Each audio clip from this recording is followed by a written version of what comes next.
Kalian lagi nyari smartwatch di market yang harganya 500 ribuan, desainnya keren, baterai life kuat, dan juga punya layar yang sharp banget. Yang pastinya, fitur melimpah juga. Hailu RS5 ini bisa jadi pilihan yang bisa kalian taruh di wishlist. Langsung aja kita review dan unboxing smartwatch Hailu RS5.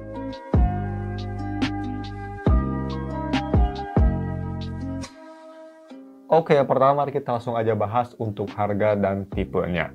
Yap, harganya ini kalian mirip banget sama Solar Pro yang kemarin gue review di 590 ribuan. Lebih tepatnya 590 ribu balik 1000. Ini ada dua varian dari strapnya, ada yang warna putih dan warna hitam. Dan yang gue suka dia itu kalian dikasih strap tambahan, ini kayak strap nylon gitu di boxnya. Kalau yang black dikasih warna black and green. Kalau kalian beli warna silver atau warna putih, strapnya kalian dikasih warna strap yang kayak warna beige campur oranye gitu. Keren sih, kalian dapat strap tambahan kalau misalnya mau pindah. Untuk strapnya sendiri dia pakai 22 mm, jadi kalian nggak usah worry untuk nyari-nyari strap lainnya karena ini gampang banget, interchangeable, nggak integrated atau nggak beda dari yang lain. So that's pretty good. Seperti biasa kalau misalnya kalian mau beli smartwatch ini, gue bakal taruh linknya, semua ada di deskripsi. Nah, untuk isi boxnya ini simple banget. Di sini bisa kita lihat dikasih garansi resminya dari Mifa Garansi ID. Dan boxnya ini mirip banget sama Hailu Solar Pro ya, cuma di warna hitam. Sama-sama premium, kerasanya, dan boxnya juga lumayan solid. Kalau misalnya di belakang ada fitur utamanya bisa di post, di atas ada variannya, gue beli yang warna black. Dan kalau misalnya kita langsung aja buka boxnya, ini agak sulit sih, kalian harus dikebawa-kebawain gitu karena lumayan ketat boxnya. Tapi kalau misalnya udah kebuka boxnya, kalian langsung disambut sama jamnya, pastinya sama kayak di Solar Pro. Gue beli yang strap warna hitam, bisa kita lihat. Dan kalau misalnya kita kepinggirin ke samping, di bawah itu ada chargernya yang dia itu masih belum wireless, wajar banget, masih magnetik. Dan di sini strapnya, ini teksturnya lumayan halus guys, sangat mulus banget, ini pasti bakal nyaman banget di tangan. Cuma untuk review gue bakal pakai yang bawaan aja ya, yang sports bandnya yang pakai rubber itu juga sangat light dan nyaman kok. Terakhir ada manual dan simple banget sebenarnya, cuma segitu aja di box pembeliannya. Nah, terus gue mau ngomongin untuk desain dan build-nya. Desainnya ini gue suka banget. Dia itu desainnya menurut gue bezelnya cukup tipis, jadi kalau misalnya kalian pakai wallpaper yang gelap, atau bukan wallpaper, sorry, watch faces yang gelap, itu kerasa premium banget. Dia juga untuk layarnya sangat detail, jadi kelihatan bagus. Desainnya overall cukup oke, cukup slim juga di tangan gue, bisa kita lihat itu di tangan gue itu fitnya lumayan oke ya. Strapnya juga itu bisa nge-wrap around my hand, jadi nggak kelihatan kayak kotak jamnya, dia kelihatan kayak pas banget gitu. Nggak besar, nggak kecil banget, kalau dia kan layarnya, dia itu walaupun layarnya 2 inch, tapi 2 inch itu lebih kepanjang dari kelebar, jadi kerasa lebih oke lah menurut gue. Dan build-nya sendiri, dia bisa kita lihat sampingnya terbuat dari metal, cuma memang untuk bagian bawah masih terbuat dari plastik. Wajar banget lah, kalau misalnya itu terbuat dari metal, ini sih gila banget, tapi di harga segini wajar banget. Even smartwatch lain di harga sejuta pun kan masih pakai plastik, jadi sangat wajar. Dan untuk display quality-nya bagaimana? Display quality-nya juga cukup oke. Ini dia itu 2 inch AMOLED display. Dan untuk peak brightness bisa sampai 1000 nits. Jadi bisa kita lihat tuh di kondisi cahaya cukup terang, tapi sinar matahari nggak terang banget di belakang awan. Bisa kita lihat itu gue full brightness, dia bisa terang banget tanpa ada masalah, bisa kelihatan no problem at all. Ini nits-nya lebih tinggi daripada smartwatch merek lain yang harganya sejutaan. So that's pretty nice. Layar udah pakai 2.5D high hardness glass, jadi udah scar resistant. Ada always on display, tapi dia belum LTPS, jadi battery life bakal lebih jelek yang pastinya daripada layar model TPS. Wajar banget sih di harganya. Dan overall display quality menurut gue sangat oke dan lumayan sharp karena dia kan PPI-nya juga lumayan tinggi. Untuk sensor sendiri, dia sensor belakang cukup komplit menurut gue. Dia itu ada heart monitoring, stress monitoring ada, terus ada SpO2, yap, ada blood oxygen juga, dan sensor-sensor lain seperti speaker gitu ada, bisa pakai Bluetooth voice call, yang pasti ada mikrofon juga, udah Bluetooth 5.2, iVoice Assistant, dan juga ada SOS call. Untuk sensor, mau itu sensor dari kegunaan atau sensor workout, semuanya sih menurut gue untuk harganya cukup komplit lah, jadi no problem. Nah, sekarang gue mau bahas untuk app HP-nya bagaimana nih kira-kira experience-nya. Cukup bagus. Pertama, cara downloadnya gampang, kan tinggal nyari Hello Fun app, cari di Google Play itu bisa kita lihat, dan kalian langsung install aja. Gue udah install, tinggal di klik open, dan disitu kalian langsung dilihatin ini home-nya bagaimana. Yang pertama kita lihat dulu aja ya untuk Hailu RS5-nya gimana. Di sini layoutnya sangat simple banget. Di sini sudah face gallery atau watch faces, bahasa universalnya mah. Kalau bisa kita klik watch faces, ini cukup banyak. Kalau misalnya kalian klik lagi di all watch faces, di situ cukup banyak. Dia macam-macam ya, ada yang lucu, ada yang simple, ada yang kayak apa itu, warna-warni, ada yang kayak tadi kayak gambar Italia itu, geometri, macam-macam, banyak banget. Dan kalau misalnya kita scroll ke bawah, di situ ada heart monitoring, bisa all day. Gue nyalainnya auto heart rate aja karena gue kayaknya kurang butuh blood oxygen sama stress monitoring. Ada message notice, ini pretty much notifikasi ya. Dia bahasanya agak aneh sih, high low, tapi you know lah, ini artinya tuh notification. Nanti di jam juga ada beberapa bahasa yang aneh. Ya untuk nyalain matiin notifikasi.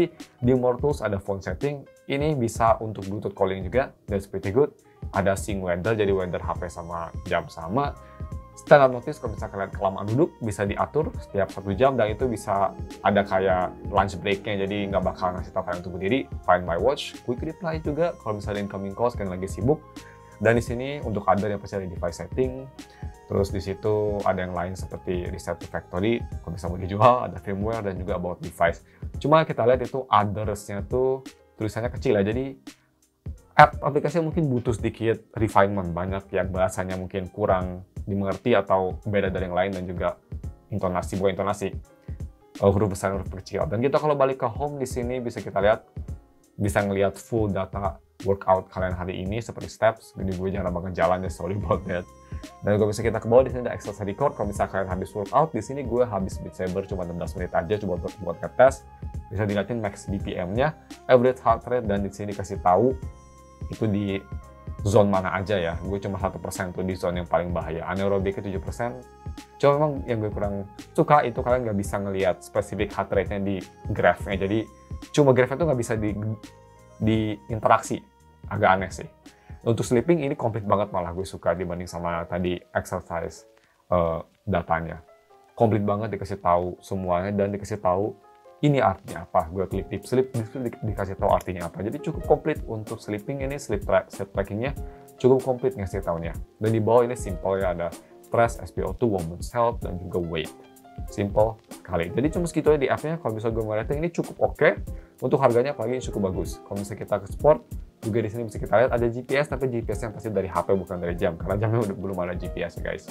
Overall, aplikasi ini cukup oke, dan gue bisa bilang kalau mau di rating, ini aplikasinya sih 4 dari 5. Udah cukup solid dan semuanya udah ada yang dibutuhkan. Nice. Oke, untuk watch terus sendiri, kalau bisa kita swipe ke kanan ada steps, di situ bisa kalorinya dilihatin semua. Ya ini lumayan komplit ya, sama kayak di aplikasinya, cukup komplit. Kita swipe lagi, sleep tracking. Sama komplit juga kayak di aplikasi HP-nya, cuma nggak dikasih tahu ini artinya apa, tapi cukup komplit. Ada BPM trackingnya pastinya. Scroll ke bawah dikasih tahu juga 7-day average-nya gitu seperti apa kalau lagi rest. Ada blood oxygen. Di sini cuma ngeliat itu doang, nggak bisa dikebawahin, dan cuma segitu aja. Jadi dia cukup simple. Dan kalau misalnya kita swipe dari, oke sorry itu gue salah, kalau dari atas ke bawah, dari kiri ke kanan, nah itu dikasih tahu kayak aplikasi shortcut ya, kalau misalnya kalian ingin cepet. Lumayan bagus. Dari bawah ke atas itu semua notifikasi yang kalian receive. Kalau misalnya atas ke bawah, sama seperti HP atau jam lainnya, itu control panel. So lumayan straightforward. Dan kalau misalnya kita klik crown-nya, di sini kalian liatin grid-nya aplikasi apa aja yang bisa kalian pakai di jam ini. Lumayan komplit sih ya. Jadi kita langsung cek ada aplikasi apa aja masing-masing. Oke, dan untuk app-nya ada apa aja? Pertama ada call, bisa call, bisa lihat history-nya. Second, daily activities, kayak tadi di front page-nya. Di sini ada workout, stress, workout sendiri di sini cukup komplit, ada 150 plus workout, dan kalian kalau nggak ada di yang risetnya bisa ke other sports, ada sports record, dan di situ ada blood oxygen juga, ada sleep, ada music juga, so that's pretty good. Terus di sini ada weather, alarm clock, respiratory rate, terus ada mood, ada breathing exercise. Itu bagus banget juga buat kalian yang cepat stres. Breathing exercise sangat penting karena pengalaman dari experience gue.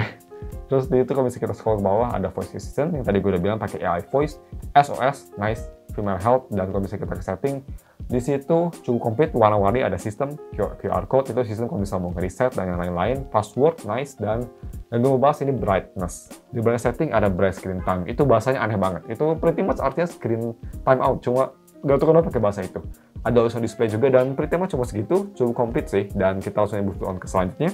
Workout sendiri dia cukup komplit ya, kalau misalnya kita mau klik workout, ini UI-nya kayak gini, cukup komplit. Gue lumayan suka sih, dia dikasih tahu kalian lagi di segmen mana, section mana, lagi di aerobika, lagi di anaerobika, dikasih tahu distance-nya, steps-nya, pace-nya bagaimana, calorie burn-nya bagaimana. So, ke kanan itu bakal dikasih tahu music listening kalau misalnya kalian dengerin musik via Bluetooth, dan ke kiri ini mau pause atau enggak. Cuma yang gue kurang suka dia kalau kita short kiri langsung nge-pause otomatis.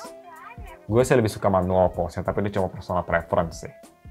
Last but not least, untuk battery life sendiri, ini baterainya gue bisa bilang cukup oke. Bukan yang terbaik, tapi cukup bagus. Kalau bisa bandingin sama Solar Pro, ini mirip lah. Dia untuk advertise bisa 15-20 hari light usage dan 3 hari AOD. Untuk pemakaian 3 hari AOD sih, itu lumayan akurat. Ya 2,5 hari lah gue bisa bilang. Dan untuk AOD mati bisa bertahan sekitar 10 hari sampai baterai mati dengan all day heart rate monitoring. Jadi cukup bagus. Masih oke banget lah untuk smartwatch harga segini. Udah cukup bagus menurut gue. So, cuma segitu dari videonya. Dan in summary sih, konklusinya menurut gue di harga 500 ribuan, kalau misalkan yang lagi nyari smartwatch elegan, yang fiturnya komplit, ini menurutnya cukup bagus. Personal, kalau misalnya gue suruh pilih, ini kan harganya sama banget dengan Solar Pro ya. Gue sih karena lebih suka smartwatch yang lebih rugged bentuknya dan lebih bulat, yang smartwatch bulat daripada kotak, gue sih lebih prefer Solar Pro. Tapi kalian nggak bisa ada yang salah sih dengan kalau misalkan mau ke RS5 atau ke Solar Pro, karena dia tuh pretty much 11-12 fiturnya. 12-12 malah sama persis, cuma beda style aja. Jadi Hilo sih lumayan oke yang ngasih dua tipe. Kalau misalnya yang suka kotak ada, yang suka bulat ada. So that's pretty nice. Ya, jadi seperti biasa kalau misalkan kalian mau bisa watch ini, gue bakal taruh link di deskripsi. Thanks for watching, dan kita ketemu lagi minggu depan untuk video review lainnya. See ya!